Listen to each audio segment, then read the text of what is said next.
नमस्कार। डॉक्टर वंदना रस्तोगी, सह आचार्य संस्कृत, BND राजकीय कला महाविद्यालय चिमनपुरा द्वारा संस्कृत विषय के इस व्याख्यान में आप सबका स्वागत है।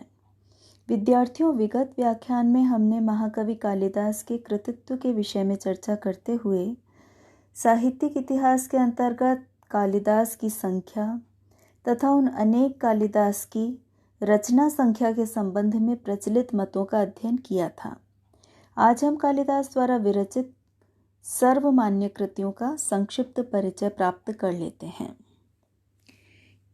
कालिदास द्वारा दृश्य काव्य के अंतर्गत रूपक रचना या नाट्य कृतियाँ जो प्रस्तुत की गई हैं वे हैं मालविकाग्निमित्रम, विक्रमोर्वशीयम और अभिज्ञान शाकुंतलम।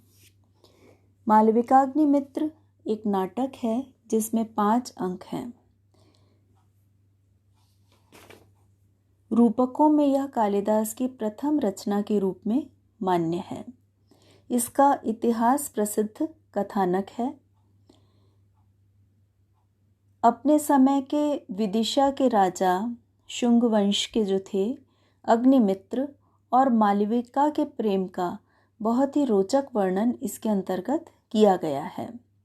कालिदास के काल निर्णय की दृष्टि से इस नाटक ने मार्गदर्शन का कार्य किया है, क्योंकि इसी के आधार पर कालिदास के काल की पूर्व सीमा 100 ईसा पूर्व वर्ष निर्धारित की जाती है, जो कि अग्निमित्र के समय के उपरांत का कालखंड माना जा सकता है।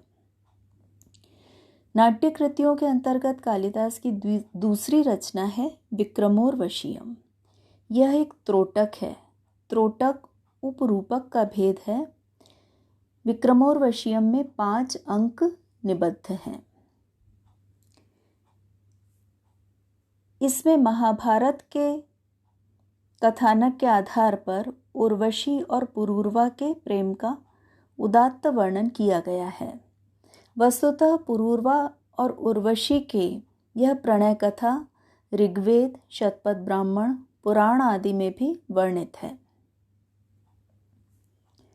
विप्रलंभ श्रृंगार के बहुत ही सुंदर वर्णन से विक्रमोर्वशीयम संवलित है।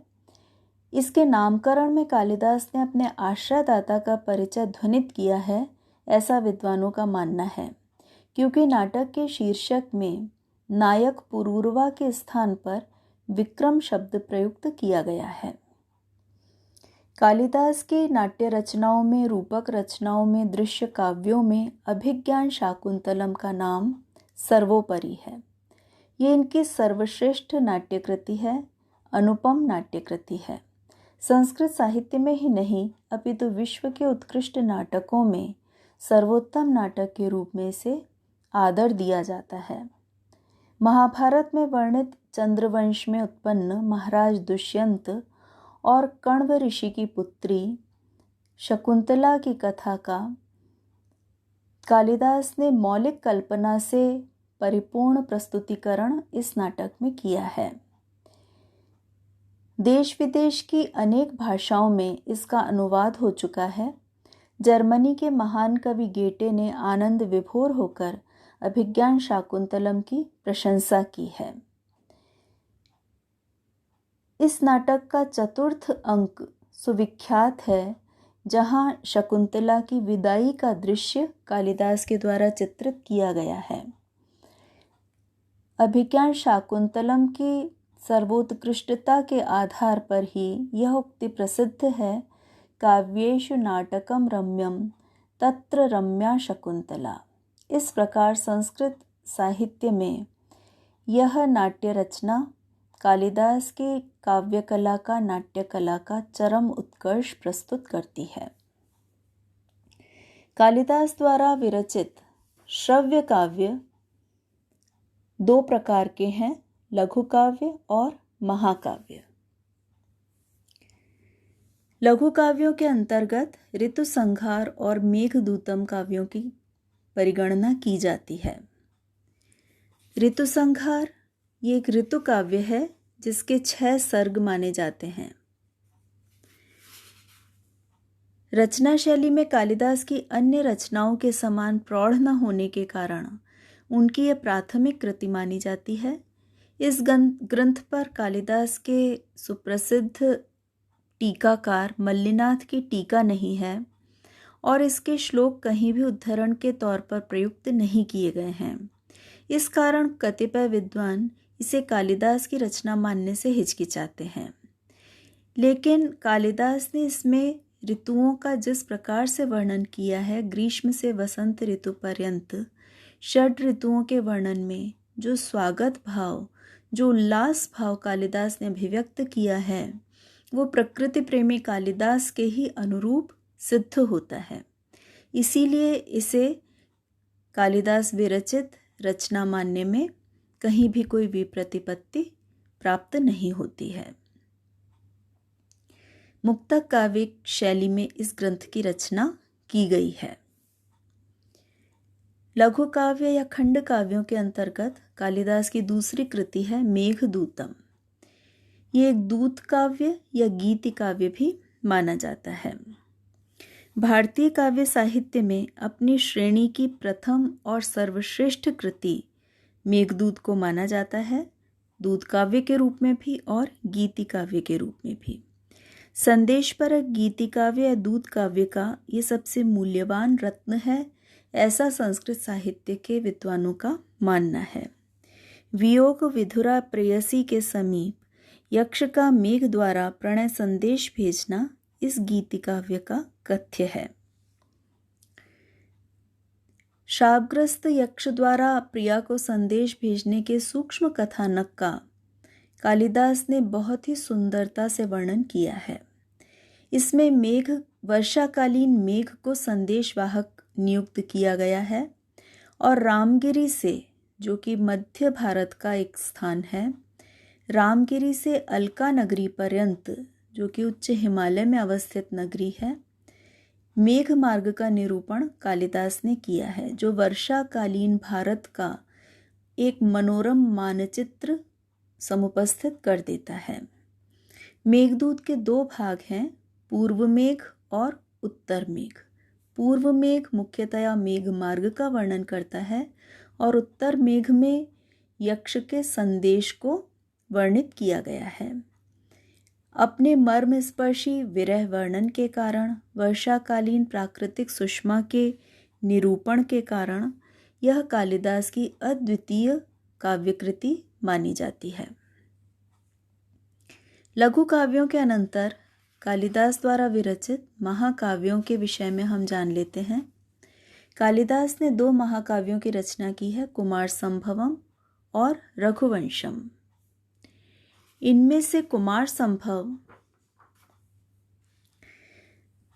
महाकाव्यों के अंतर्गत कालिदास की प्रथम महाकाव्य कृति मानी जाती है। कुमार कार्तिकेय के जन्म से यह संबद्ध है। इसमें 17 सर्ग हैं। कतिपय विद्वान इसको अष्ट सर्गात्मक भी मानते हैं।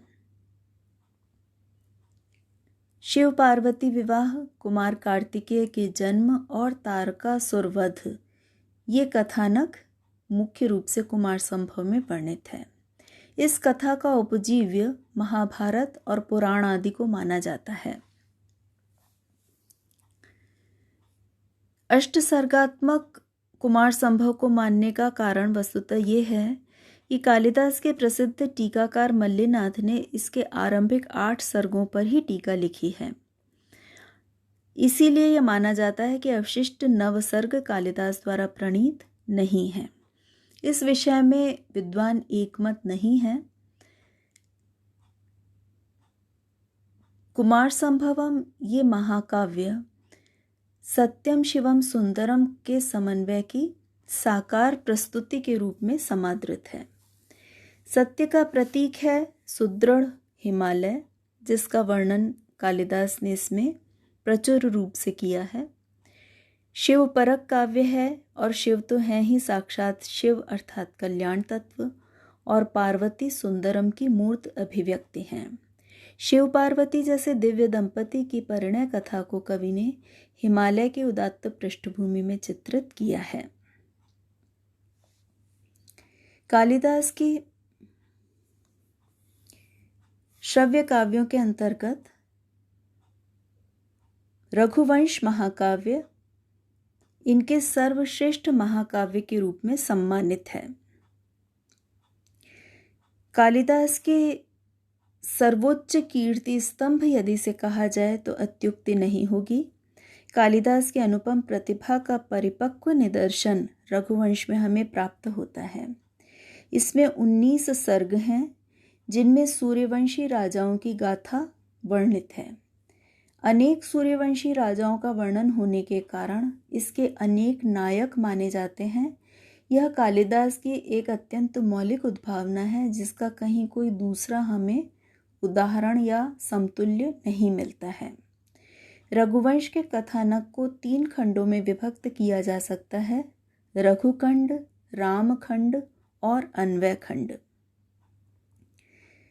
दिलीप, रघु, अज, दशरथ, राम और उनके वंशजों का, अग्निवर्ण पर्यंत उनके वंशजों का वर्णन इस कृति में कवि के द्वारा इतने सुंदर तरीके से किया गया है कि इसे आर्य संस्कृति का, भारतीय संस्कृति का आदर्श माना जाता है। अपनी इसी उत्कृष्टता के कारण यह अत्यंत सुप्रसिद्ध, सुप्रचलित काव्य रहा है और समीक्षकों ने, समालोचकों ने भी इसको बहुत अधिक सम्मान की दृष्टि से देखा है। इसीलिए कहा जाता है क इह रघुकारे न रमति। समीक्षकों द्वारा यह उक्ति प्रसिद्ध है। इस ग्रंथ पर 40 से भी अधिक टीकाएं मिलती हैं जो इसकी महत्ता को स्वतः ही व्यक्त करती हैं। इस प्रकार से कालिदास के कृतित्व के अंतर्गत ये 7 रचनाएं हैं जिनमें से प्रत्येक प्रकार की कृति, चाहे वो दृश्य काव्य हो, चाहे वह श्रव्य काव्य हो, लघु काव्य हो, महाकाव्य हो, गीत काव्य हो, सभी में हमें कालिदास की कला का, उनकी काव्य कला का, उनकी नाट्य कला का समुत्कर्ष देखने को मिलता है। आज की कक्षा में इतना ही विद्यार्थियों, धन्यवाद।